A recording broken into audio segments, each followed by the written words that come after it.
কোনো ভক্ত যদি ভালোবেসে সেবা দেয় তবে সেবা করি, আর যদি সেবা না দেয় মরে তবে আমি ভগবান হলে হবে কি সেদিন আমি উপবাসে থেকে যাই। বাবা তাহলে দেখুন ভগবান ভক্তকে কত ভালোবাসে। ভগবান কোথায় থাকে মা? এই কথাটি একটু মন দিয়ে আস্বাদন করলে এখানে কয়েকটি প্রশ্নের উত্তর পেয়ে যাবে। ভগবান বলেন ভক্ত আমার মাতা, ভক্ত আমার পিতা। তাহলে ভগবানের মাতা পিতা কে? ভক্তই মাতা, ভক্তই পিতা। আর কি বললেন? ভক্ত আমার গুরু।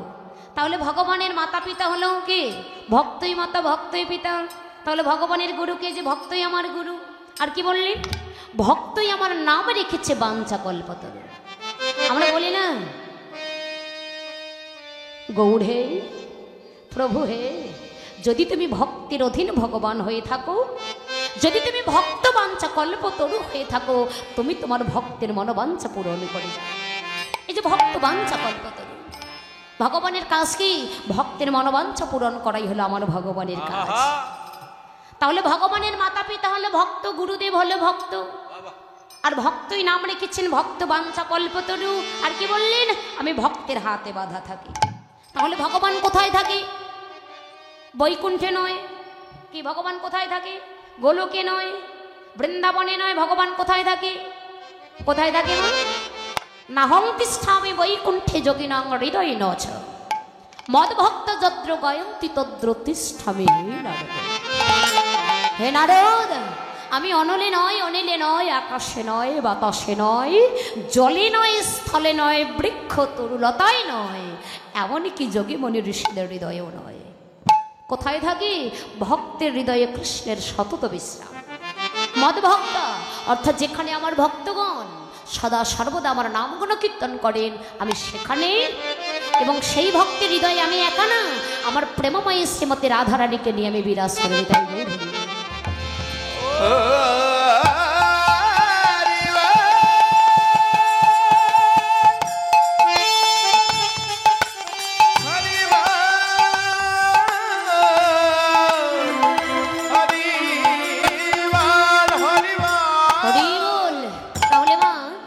কয়েকটা প্রশ্নের অ্যান্সার পাওয়া গেল। যে ভগবান কোথায় থাকি? সোজা কথাই বলে দেই, ভগবান মন্দিরে থাকে। কি মাকে বলি না? সবাই বলে ভগবান মন্দিরে থাকে। আরে কোন মন্দিরে থাকে জানো? এত এত টাকা পয়সা খরচা করে ইট বালু সিমেন্ট দিয়ে যে মন্দির নির্মাণ করছে, ওই মন্দিরে ভগবান থাকে না। কোথায় থাকে? মন্দিরে দেবতা নেই, অন্তরে খোঁজতা নেই। ওই মন্দিরে ভগবান থাকে না গো, ভগবান থাকেন এই মন মন্দির, হৃদয় মন্দিরে। তাই ভগবান ওখানে থাকে না, ভগবান এখানেই থাকে। আমাদের কবিগুরুজন অপূর্ব বলে গেছেন বাবা, যে ভগবান কোথায় থাকে। হরি বল। আমার ভগবান কোথায় থাকে জানেন? একটু মন দিয়ে আস্বাদন করবেন। আমার হিয়ার মাঝে লিখেছিল দেখিতে আমি পাইনি, তোমায় দেখিতে আমি পাইনি। পাওয়া গেছে কোথায় থাকি? হরি বল। আমার হিয়ার মাঝে লিখেছিল দেখিতে আমি পাইনি, তোমায় দেখিতে আমি পাইনি। আমার হিয়ার মাঝে লুকিয়েছিলে দেখতে আমি পাইনি, তোমায় দেখতে আমি পাইনি। ওগো বাহের পানে চোখে মেলেছি, বাহির পানে আমার হৃদয় পানে চাইনি। হিয়ার মাঝে লুকিয়েছিল দেখিতে আমি পাইনি, তোমায় দেখিতে আমি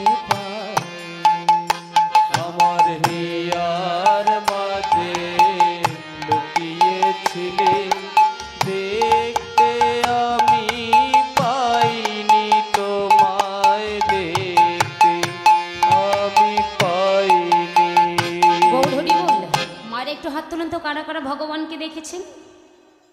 কেউ দেখেননি? মনে কেন, নাই তিনি তো এখানে আছে। হ্যাঁ, হরি বল। হিয়ার মাঝে লুকিয়ে আছে, আমরা দেখতে পাচ্ছি না কেন বাবা? আমাদের দেখার মতো নয়ন হয়নি, কি করে দেখবো? হয়তো অনেকে রাগ করতে পারে, কি করে নয়ন হয়নি? এই তো আমাদের দুটি নয়ন, কত সুন্দর কি দেখছি আমরা। আর নয়ন হয়নি মানে বলে এটা তোমার আমার অহংকারের নয়ন।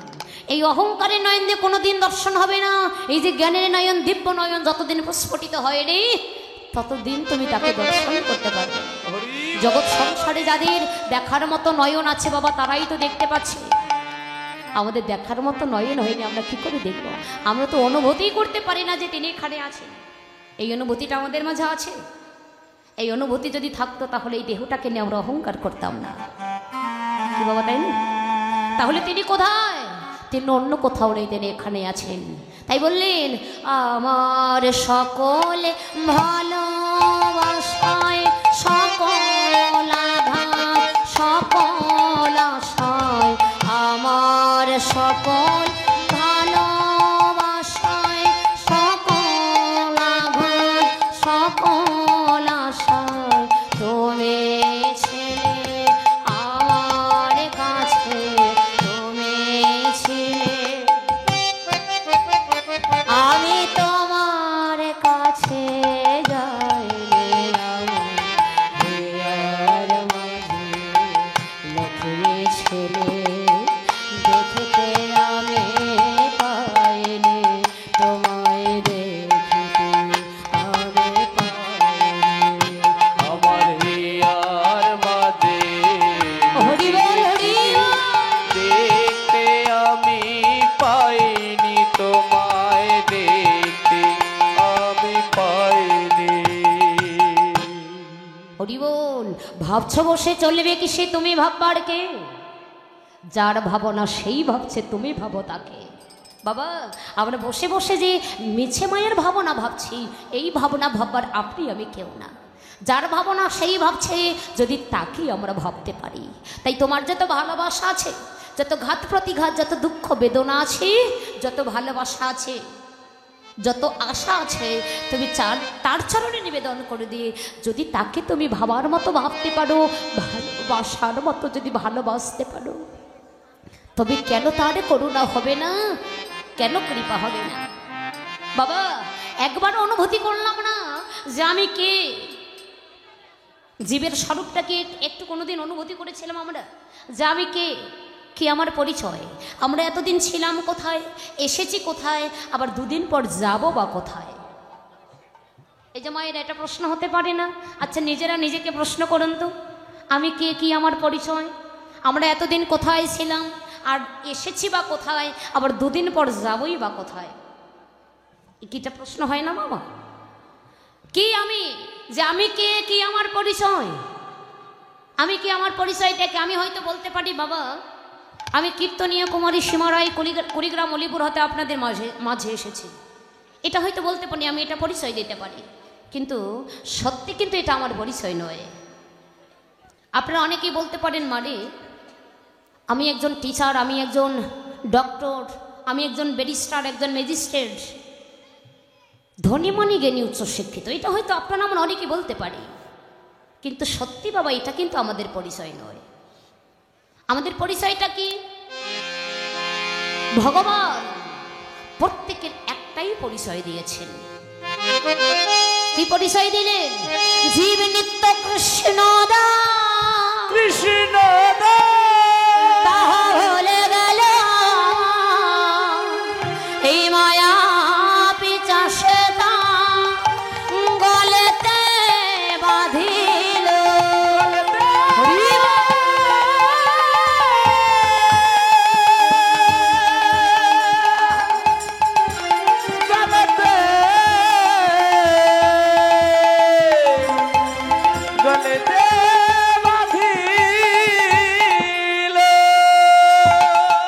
প্রত্যেকের একটাই পরিচয়, জীব নিত্য কৃষ্ণ দাস।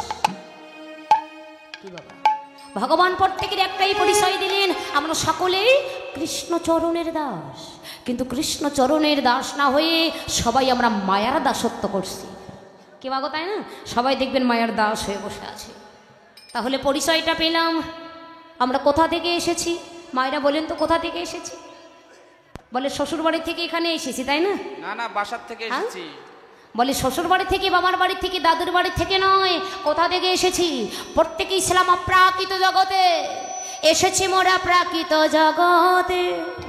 আবার যারে যেদিন ভবলীলা সঙ্গ হবে, আবার চলে যেতে হবে আমাদের সেই অপ্রাকৃত জগতে। হরি বল। তাহলে ছিলাম কোথায়? অপ্রাকৃত জগতে। এসেছি মোরা প্রাকৃত জগতে। আবার যার যেদিন ভবলীলা সঙ্গ হবে, আবারও চলে যেতে হবে সেই অপ্রাকৃত জগতে। তাহলে এই ভাবনাটুকু কিন্তু আমাদের মাঝে কারণে আছে। মা, এই চিন্তা আমরা কেউ কখনো করি না। এই ভাবনা যদি আমাদের থাকতো, তাহলে এত হিংসা, নিন্দা, এত মারামারি, এত কাটাকাটি, এত দ্বন্দ্ব, এত ঘাত প্রতিঘাত, এত ন্যায় অন্যায়, এত কিছু হতো না। কখনো ভাবি না যে দেহটা আমাদের নয়। শুধু এটাই ভেবে গেলাম সারাটি জনম যে জগতে যা কিছু আছে সকলই আমার। আমার বাড়ি, আমার গাড়ি, আমার স্ত্রী, আমার পুত্র, আমার জায়গা, আমার জমি, যা কিছু আছে সকলই আমার। তাহলে আমি কার? জগতে যা কিছু আছে সকলে যদি আমার হয়, তাহলে আমি কার? এই আমার আমার করে মর্ত হয়ে আছি। মা, ভেবে দেখুন আমি কার? হরি বল। এই যে মা, সনাতন শিক্ষায় মহাপ্রভু যে সনাতনকে বললেন, ষড়গোস্বামীর মধ্যে 2 গোস্বামী ছিল বাবা, রূপ আর সনাতন। এই সনাতন গোস্বামীর কথা হয়তো আপনারা অনেকেই জানেন। সনাতন গোস্বামী তখনকার যুগে দেখবেন তার অনেক অনেক রাজৈশ্বর্য, স্বর্ণমুদ্রা, অনেক কিছু ছিল। সনাতন প্রভু সেই গৌরকে, ভগবানকে মনে প্রাণে ভালোবেসে তার এমনই হলো, সে সব কিছু পরিত্যাগ করে, জন্মমৃত্যুর সব কিছু পরিত্যাগ করে সনাতন প্রভু বৃন্দাবনে এসে একটি মদন মোহনের বিগ্রহ পূজা করতেন। আমার বলতে তার কিচ্ছু ছিল না বাবা, সমস্ত কিছু পরিত্যাগ করে বৃন্দাবনে এসে একটি মদন মোহনের যখন বিগ্রহ পূজা করতেন, তো আমার বলতে তো তার কিচ্ছু নেই, তাকে তো সেবা দিতে হবে। তো নিত্যদিন বৃন্দাবনে গিয়ে মাধুকরী করত। তো বৃন্দাবনে গিয়ে মাধুকরী করতো। তখনকার দিনে মাগো, ওই বৃন্দাবনে যারা মাধুকরী করতো, শুকনো রুটি ছাড়া কিন্তু আর কিচ্ছু দিত না। সে বৃন্দাবনে গিয়ে মাধুকরী করতেন কি, প্রতিদিন শুকনো রুটি পেত। ওই শুকনো রুটি এনে মদন মোহনকে সেবা দিত, আর ওই প্রসাদটা নিজে সেবন করত। তো ভগবান তো ভক্তকে পরীক্ষা করে, এটা আমার আসল ভক্ত কিনা নকল ভক্ত। কেন পরীক্ষা করে? ভগবান বললেন, ওগো, যে করে আমার আশ, তারই করি আমি সর্বনাশ। তবু যদি না ছাড়ে পাঁচ, তবে আমি তাকে করি দাসের ওই অনুদান। ভগবান পরীক্ষা করে আমার আসল ভক্ত কিনা নকল ভক্ত। সনাতন ওই মদন মোহনকে, মদন মোহনের যে বিগ্রহ পূজা করত, মদন মোহনকে সেবা দিবি, মদন মোহনকে শয়নে দিয়ে নিজে ঘুমের ঘরে গেছে, ঘুমিয়ে পড়েছে। ঠিক ঘুমের ঘরে মদন মোহন সনাতনকে গিয়ে স্বপ্নে দেখালেন, সনাতন, সনাতন, ওরে তুই প্রতিদিন যে আমাকে শুকনো রুটি খেতে দিস, এই শুকনো রুটি খেয়ে খেয়ে যে আমি আর কিছুতেই চলতে পারছি না রে। তুই না হয় আমায় একটু ভালো মন্দ কিছু খেতে দিবি, আমায় না হয় একটু ভালো মন্দ কিছু খেতে দিস, আমি যে এগুলো খেয়ে আর পারছি না। চমকে উঠেছে, মোহনের মন্দিরে প্রবেশ করে বললেন, ওরে মদন মোহন, কি বললে? তুমি আমার কাছে ভালো মন্দ খেতে যাচ্ছ? কোথা থেকে আমি তোমাকে দেব? আমার বলতে তো জগতে কিচ্ছু নেই। এই জগতে আমার বলতে তুমি, আর তোমার বলতে আমি। জগতে তো আমার বলতে কিচ্ছু নেই, যা কিছু আছে সকলই তো তোমার। তুমি যে ভালো মন্দ খেতে যাচ্ছ, কোথা থেকে তোমাকে এনে দিব? তুমি কি জানো না যে তোমাকে ব্যতীত কি আমি কোনোদিন কোনো কিছু খেয়েছি, কোনো ভালো মন্দ কিছু খেয়েছি? বৃন্দাবনে ভিক্ষা করতে যাই, ভিক্ষায় যে শুকনো রুটি পাই, ওই শুকনো রুটি তোমাকে সেবা দেয়, আর ওই প্রসাদটা আমি নিজে সেবন করি। কই তোমাকে ব্যতীত তো আমি কোনোদিন কোনো কিছু সেবা করিনি। আবার কিবা আছে আমি তোমায় কিবা দেব? বলো আমার কি আছে আমি তোমায় কে দিতে পারি? তোমাকে দেবার মতো আমার কিচ্ছু নেই, আছে শুধু এ দু নয়নের জল। আরে আরে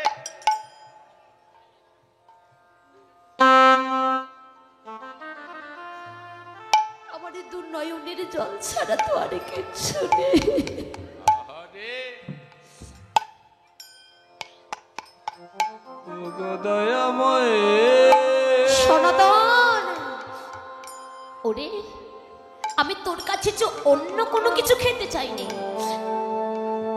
আমি বলেছিলাম তুই যে আমাকে শুকনো রুটি খেতে দিস, শুকনো রুটি খেয়ে খেয়ে তো আমি আর পারছি না। তুই না হয় এই শুকনো রুটির সঙ্গে একটু লবণ মিশিয়ে দিস ভাই। কি বললি? তুমি লবণই খেতে যাচ্ছ? তোমার লবণই খাবার স্বাদে জেগেছে। কোথা পাবো আমি লবণ? কোথা থেকে এনে দেব? পারবো না। যদি যদি তোমার লবণী খাবারের স্বাদে জেগেছে, হরিবল হরিবল তোমার নিজের লবণ তুমি নিজেই সংগ্রহ করে নিও। আহারে ভগবানকে ভালোবাসলে ভক্তের অনুরাগ থাকা চাই। অনুরাগটা কিরকম বাবা দেখুন। ওরে মদন মোহন, পারবো না, আমি পারবো না বললে কোথা থেকে এনে দেব? যদি তোমার ভালো মন্দ খাবার স্বাদে জেগে থাকে আর লবণী খাবারে যদি স্বাদে জেগে থাকে, এতদিন যখন আমার অনেক কিছু ছিল, রাজ ঐশ্বর্য ছিল, স্বর্ণ মুদ্রা আমার অনেক কিছু ছিল, কই তখন তো তুমি আমাকে ধরা দাওনি। কই তখন তো তুমি আমার কাছে ভালো মন্দ কিচ্ছু খেতে চাওনি।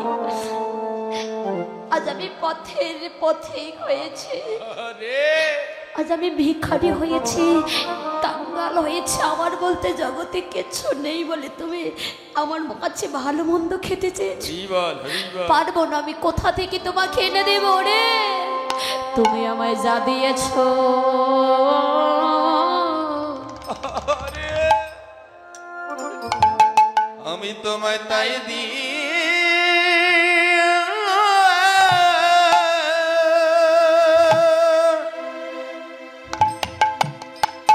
আমি তাই দিয়াছি।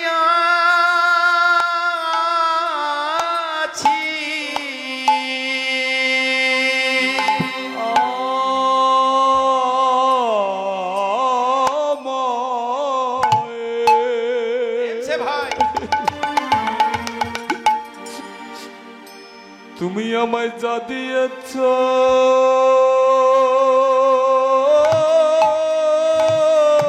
হরিবল হরিবল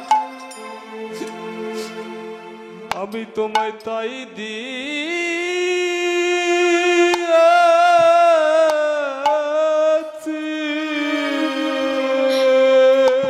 বলো আমি হারে বেশি, আরে আমি হারে বেশি,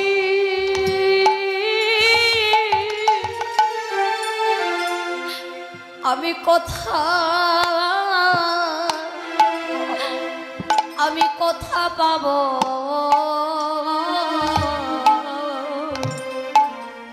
তুমি আমায় যা দিয়েছ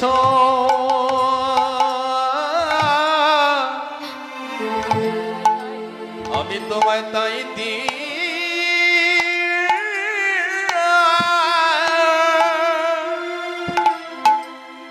তাই দিয়াছি।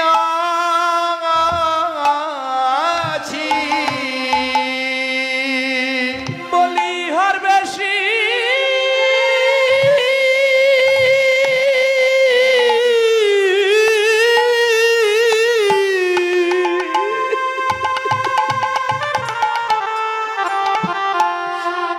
ইহার বেশি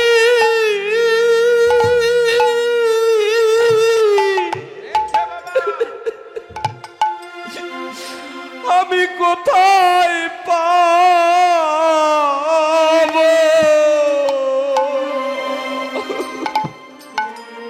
তুমি আমায় যা দিয়েছ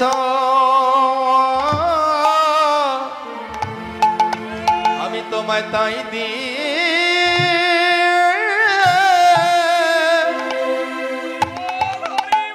তাই দিয়ে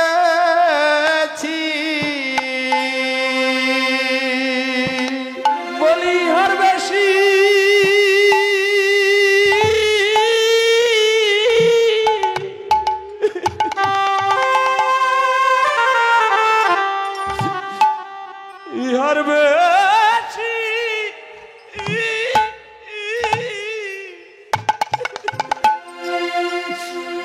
আমি কোথায় পাবো? তুমি আমায় যা দিয়েছ আহারে, আমি তোমায় তাই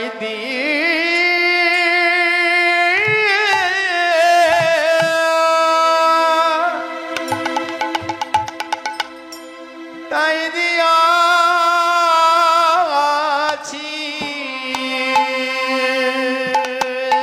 ওরে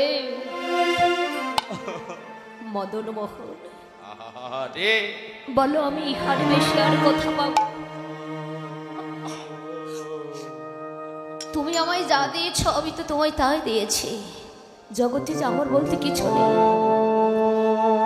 ঠিক আছে, যদি তোমার লবণ খাবার স্বাদে জেগে থাকে, কথা দিলাম আমি পারবো না তোমাকে লবণ এনে দিতে। তোমার নিজের লবণে তুমি নিজেই সংগ্রহ করে নিও। যেই না বললে নিজের লবণ নিজেই সংগ্রহ করে নিও। আহারে, অমা সনাতন প্রভু যখন অমন করে বললেন, ঠিক মদন মোহনের ওই মন্দিরের সোজাসুজি অবস্থায় নদীর কিনারায়, অর্থাৎ নদীর মধ্যে এক সওদাগর একটি ছোট্ট ডিঙ্গি নৌকার মধ্যে লবণের বস্তা বোঝাই করেছে, মথুরা থেকে বৃন্দাবনের হাটে যাবে লবণ বিক্রি করতে। তো এই সওদাগরের ছোট্ট ডিঙ্গি নৌকাখানি, লবণ বোঝাই নৌকাখানি মদন মোহনের মন্দিরের সোজাসুজি অবস্থায় আটকা পড়ে গেছে। সে আর সরাতে পারছে না, শত চেষ্টা করেও আর সরাতে পারছে না। যখন সরাতে পারছে না, একদিন গেল, দুদিন গেল, 3 দিন গত হতে চলেছে, কিছুতেই সরাতে পারছে না। তখন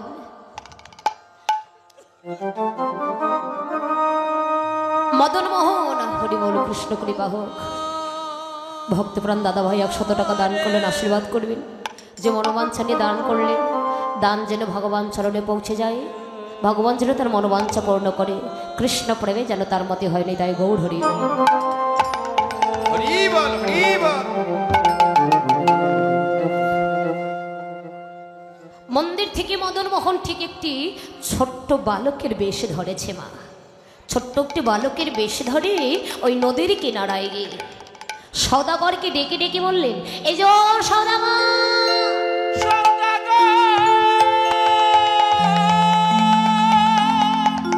সওদাগর,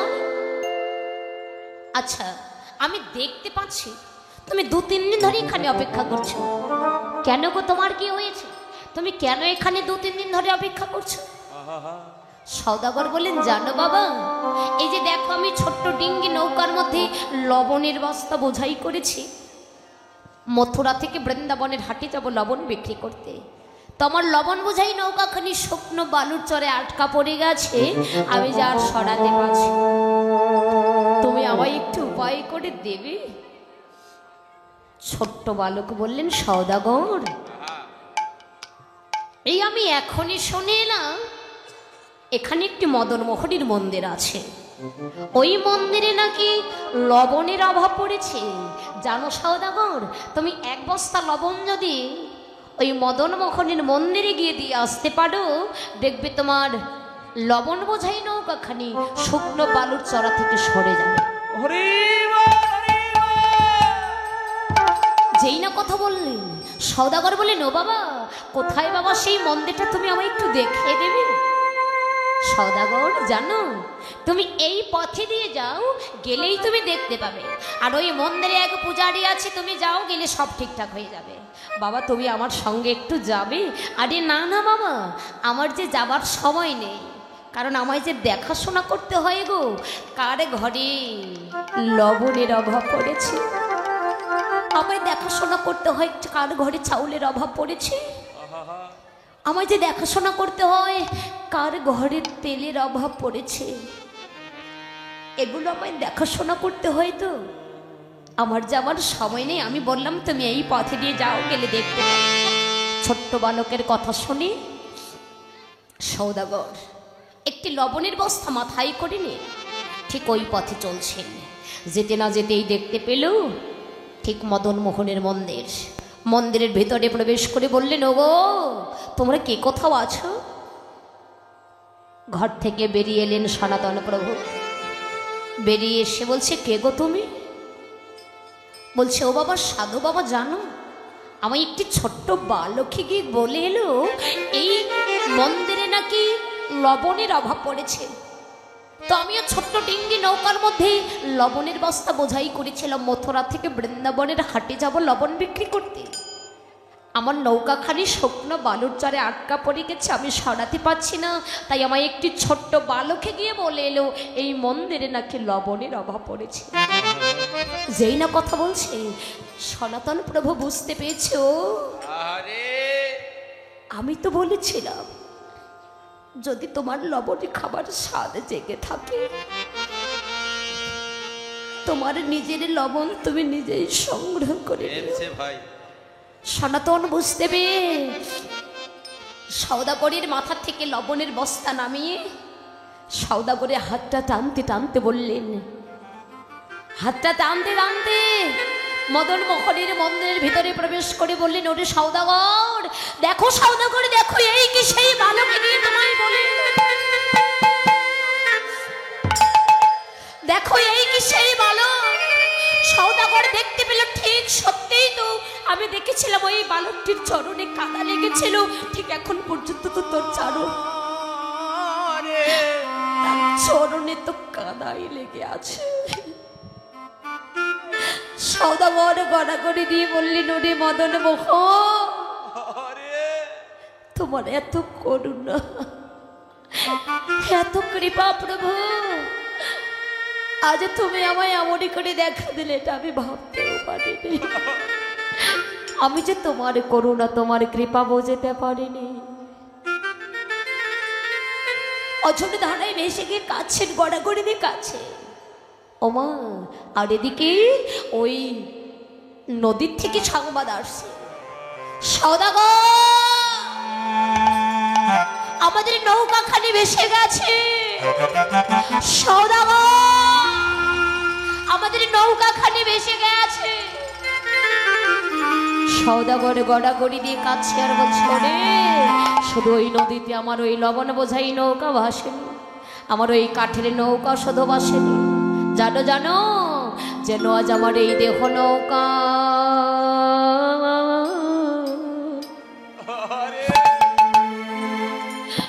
মদন মোহনের প্রেমে যমুনায় ভেসে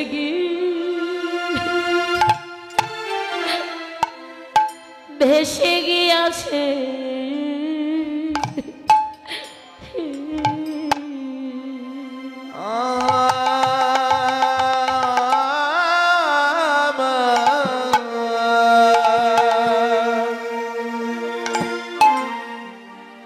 আমার এই দেহ নৌকা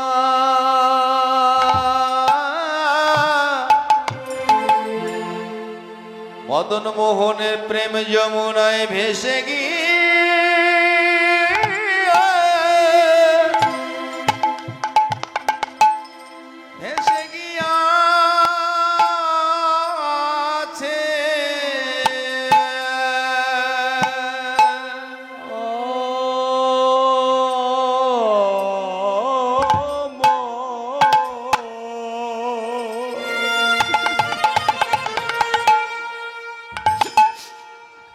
আমার দেহ নৌকা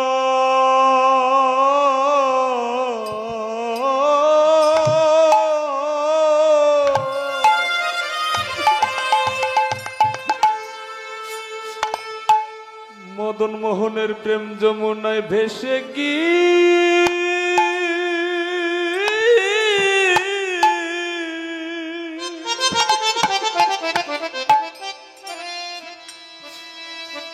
ভেসে গিয়াছে।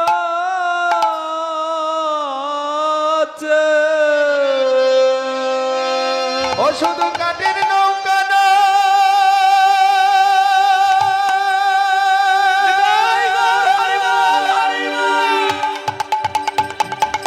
কাঠের নৌকা না,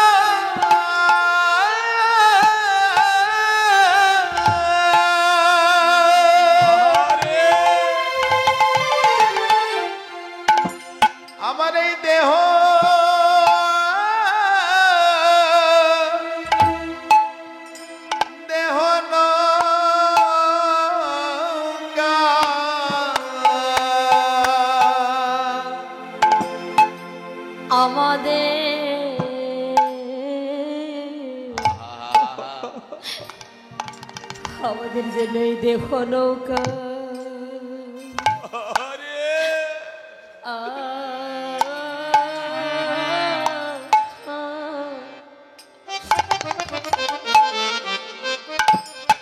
মদন মোহনের প্রেমে যমুনায় ভেসে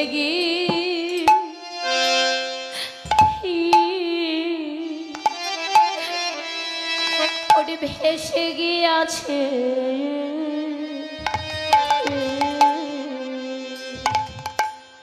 ওরে শুধু কাঠের নৌকা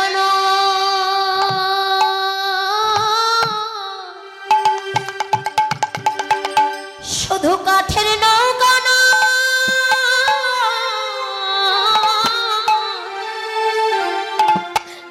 আমাদের দেখো এই দেখো নৌকা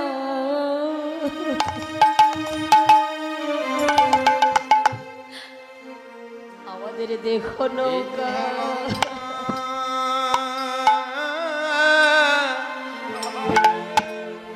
মদন মোহনের প্রেম যমুনায় ভেসে গিয়ে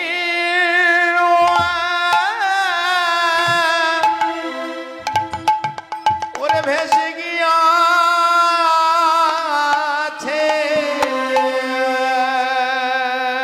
শুধু কাঠের নৌকা না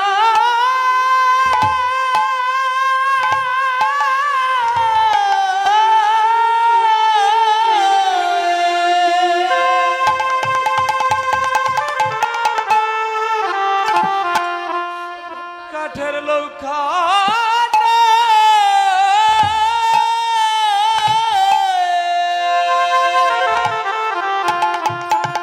আমার এই দেহ ওরে দেহ নৌকা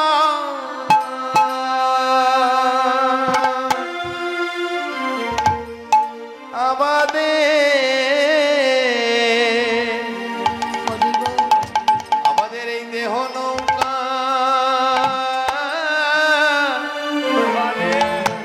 মদন মোহনের প্রেম যমুনায় ভেসে গিয়ে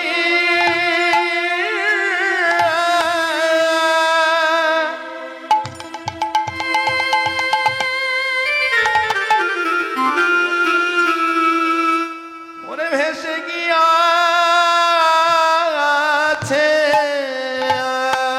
সদাগর বললেন ওরে শুধু নদীতে ওই নৌকা ভাসেনি রে আজ আমাদের দেখো নৌকা যেন মদন মোহনের প্রেমে যমুনায় ভেসে গিয়েছে বাবা শুধু নদীতে কাঠের নৌকা ভাসে না দেখবেন আমাদের দেহ নৌকাটাও ভেসে যায় যারা হরিনামের প্রেমে যারা ভাসাতে পারে তাদের ভাসে তাই যে 3 দিন অপেক্ষা করেছিল ওই 3 দিনের জন্য লবণের দাম আরো 3 গুণ বেড়ে গিয়েছিল লবণের দাম যে 3 গুণ বেড়ে গেল যে 3 গুণ বেড়ে গিয়েছিল এই 3 গুণ লবণের দাম বাড়াতে যত লাভের টাকা পেয়েছিল ওই লাভের টাকা দিয়ে দেখবেন বৃন্দাবনে এখনো আছে সেই মদন মোহনের মন্দির হরি বল তাই মাগো এমন ভক্ত জগতে কজন আছে যে ভগবানকে ভালোবাসলে ভক্তের অনুরাগ থাকা যায় হরি বল তাই আজ এখানে মহাজন বললেন প্রেমানন্দে মুখে হরি বল হরি নামের বন্যা যে এলো হরি বলো মা ওই বন্যার জলে কি শুধু মানুষ ভাষাভাষী হয়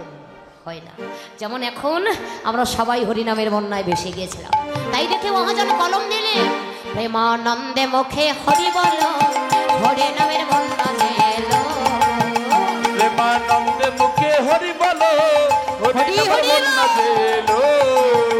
প্রেমানন্দে মুখে হরি বলো হরি নামের বন্যা দেলো এমন বন্যা দেখি নাই যে সকনাতে ডোবায় পাপে তাপে যত ছিল সবারই ভাষা এমন বন্যা দেখি নাই শূন্যতে ডুবাই পাপি তাপি যারা ছিল সবার ভাষায় প্রেমানন্দে মুখে হরি বলো হরি নামের বন্যা যে এলো প্রেমানন্দে মুখে হরি বলো হরি নামের বন্যা দেলো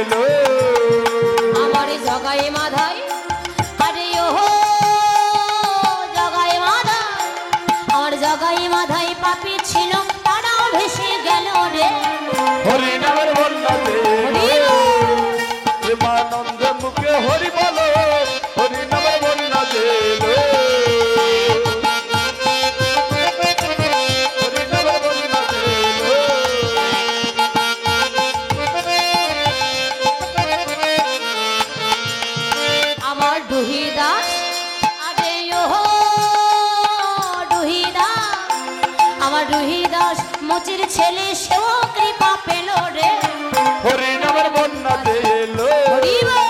প্রেমানন্দে মুখে হরি বলো হরি নামের বন্যা এলো নানা বন্যা দেখি নাই যে স্বপ্নতে ডোবায় উঁচু নিচু যত ছিল সবারই ভাষায় এমন বন্যা দেখি নাই শূন্যতে ডুবাই উঁচু নিচু যারা ছিল সবার ভাষায় প্রেমানন্দে মুখে হরি বলো হরি নামের হরি বন্যা বল এলো হরি বল।